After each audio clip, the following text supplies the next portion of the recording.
John, you want to lead us off? Yeah, I mean, I know that we've had discussion along the way, but I'm just gonna open it up. How are you all feeling about what we presented, about the ideas presented, the plan? Yeah, we definitely want some feedback. So I've been around a while. Yeah. Okay, but you're not, I'm just gonna tell you, my 10 years here and June, I would encourage staff to speak up too, but I would rather hear from the staff than hear from somebody who does not work with the entity, who's hired as a contractor to come in here and help us work on certain things. I'm more engaged when I hear from the staff. And I think it's an opportunity for us to also understand more of what staff are doing and seeing during the year. So I prefer this model over hiring somebody that you don't know to come in and talk about things. And I'm sure it probably saves you guys time Sure. because you don't have to talk to a facilitator before you come to talk to us. So. So you like the format? We did have guest speakers and put them. No, that's also good, had our but own- they're not like facilitating the whole deal. Okay. No, I like this. Okay. And set up myself. And again, I don't miss the rocks.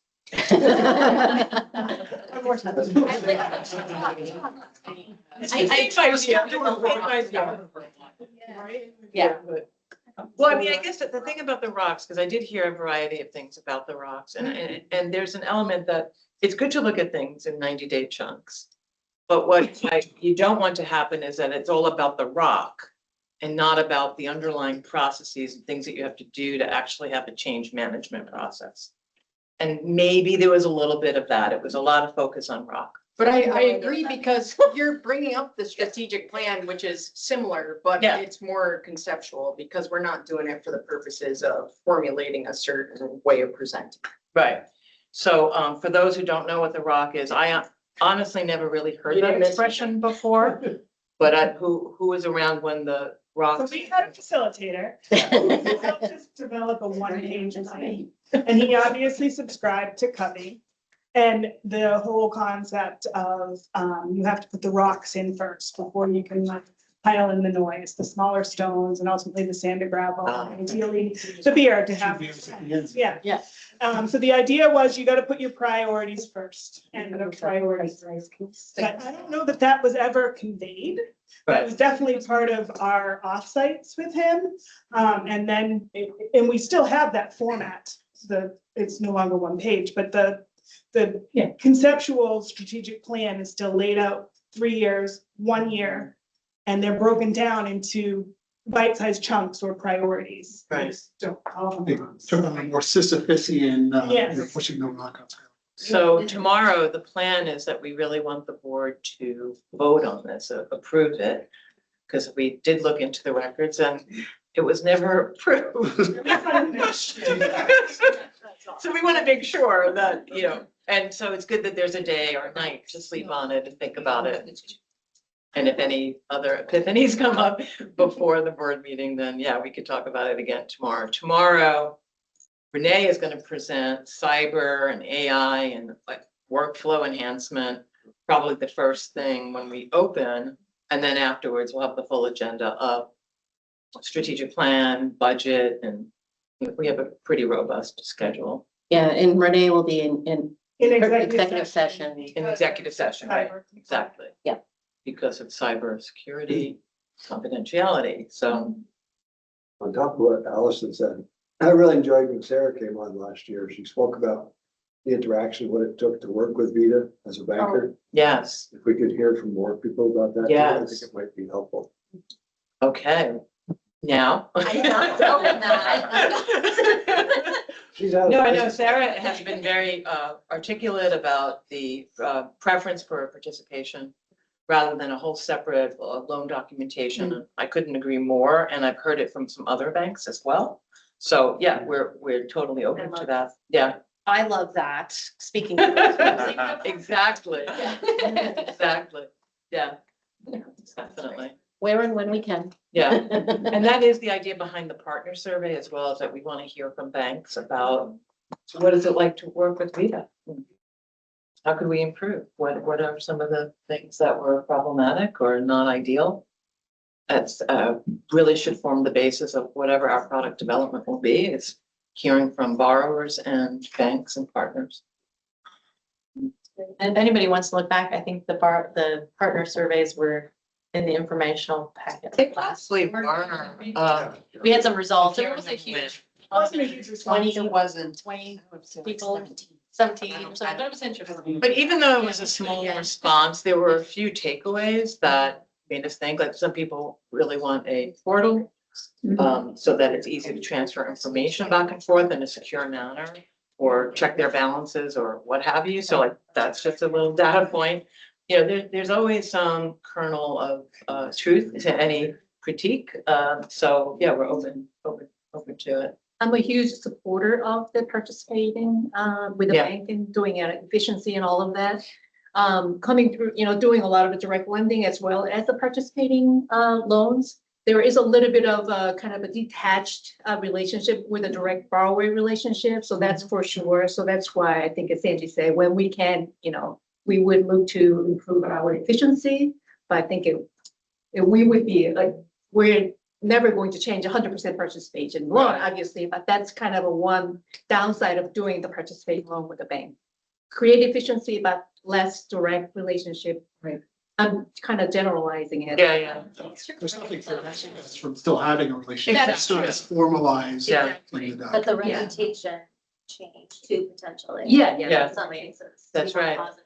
Well, that's right, because it's what good is having that interaction if the interaction is a pain for the borrower, right? Like that. So it's just about the quality versus the quantity of interaction. So, yeah, it would definitely pay heed. Would we add participations in the 3-year vision first bullet? We, Where, we do them now. It's just a matter of doing. yeah, we do loans now and bonds and all that, so.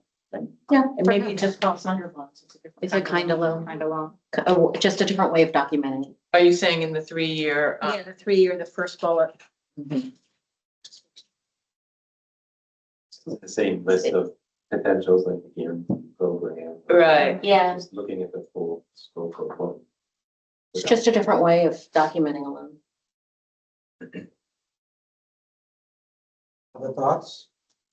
Well, that's sort of a housekeeping thing. Back when I first became chair, we went to quarterly meetings. And I wondered the reaction to that. Is it still working for everybody? And monthly reporting from staff.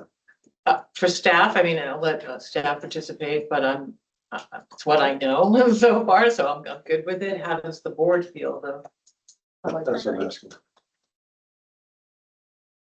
And other staff members? I mean, you were around when it was monthly, right? Yeah, Yeah. so if you're on loan committee and you're meeting Yeah. every 2 weeks and you're on Elco and you're on, I mean, maybe I'm on too many committees, but it just seems like we're engaged enough, and I think the 4 or 5 times we all get together is sufficient, so I wouldn't suggest that we go back to it. And efficiency for our borrowers from Yeah. a loan committee standpoint is I think what we're trying to do for responsive. So I think it's working well from my perspective. Great. We did shift to at least, we'll see it CRCR tomorrow, because that's typically a quarter end report for us. And we found that it's best that it's not in the informational packet. We wanted the opportunity to discuss it. So we aligned a quarterly report with the way that every 3-month meetings are following, but if they're not quarter end, I think that's going to be a positive shift. Yeah, I guess it was the October meeting, we switched the cadence of this to be like March, June, September, October, and then a telemeeting in December. But by shifting it, you don't see the CRCR report. And so the last couple of months, it was in the informational. But we want to give the board an opportunity to speak about or to take out of that report any particular borrower that you'd want to speak about in more depth. So we'll have that opportunity tomorrow. And then we'll do a skinny true up at fiscal year ends to really book Yeah. not only the fiscal year ends, but the quarter ends. I'm not advocating for any change though, but I like You just it. want to talk about it. No, I just want to make sure. Yeah, it's still no, happening. that's great. I like it because I was driving an hour and a half from up here, meet for an hour and a half, Wow. turn around, drive back home. That made Right. no sense. The Yeah. same with Peter, that's driving from Proudworld. It was longer than that. Yeah, Well, Peter will be happy because the September meeting is scheduled to be in Brattleboro. Just so that we could work our way around the state and give attention there. And you will see there'll be an updated board calendar. It's in the materials. It'll change somewhat the loan committee meetings for July. So we will be sending out cancellations and then new meetings, but sorry for that, but we had some errors in it before, so. Anything else? We don't have to fill this time. We can. No. I want to make a comment and thank, agriculture is where I come from. And there wasn't a lot of talk about agriculture today, but I was heartened to see the discussions that Thad and Andy have had with Farmer Mac to help some of our larger ag borrowers. We've done some internal discussions in the ag department, and 40 farms produce more than half of the milk in Vermont. And I think we serve 2 of those 40 largest farms. And that's where our future is. And my concern is, and for many years, VEDA has been the opportunity to get small farms to retirement to sell to the big farms. And I think at coming to the end of my career and seeing the concentration in agriculture since the beginning, farms have gotten larger, dairy farms have gotten larger and more consolidated. I think the same thing is happening in the maple industry. If we're going to be a player in agriculture, we're going to have to be equipped to service those large farms. And I think it needs to be part of our future. And so I hope that those discussions with Farmer Mac and other discussions will get VEDA into some of those larger agricultural operations. Provide us with some large dollar volumes and a base of income that we can use to support some of the loans we make to our beginning farmers. So I'm very heartened to hear those discussions are ongoing, and hope they continue. Well, when we change our statute to take all of the loan structure out of it, and it says VEDA can do whatever it wants according to its policy, we'll have that opportunity to put that in policy.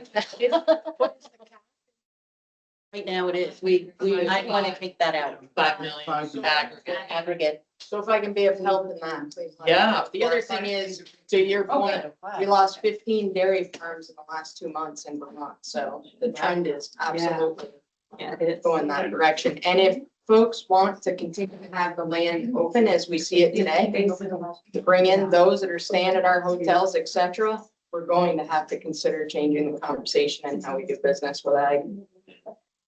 As I look at Or they- it, we need the large farms because the small farms are not being gobbled up by large farms. They're going to the large farms asking for my retirement package. So, Right. and if we didn't have. It's their exit, yeah. If we didn't have large farms to help these guys exit, we'd see a lot more goldenrod. And we also wouldn't have the infrastructure to support the small farms, et cetera. And while while some people discourage or feel there's something wrong with the large farms, they're transferable, sustainable, and that they can move from generation to generation. And unfortunately, the mid-sized farms don't generate enough net or gross revenue. Be able to be transferred easily. Certainly the small farms are really hard. So as you say, if we want the future, we have to look to what the economy is forcing us to do in order to be relevant and part of that. I appreciate you raising this because it's an important piece of conversation.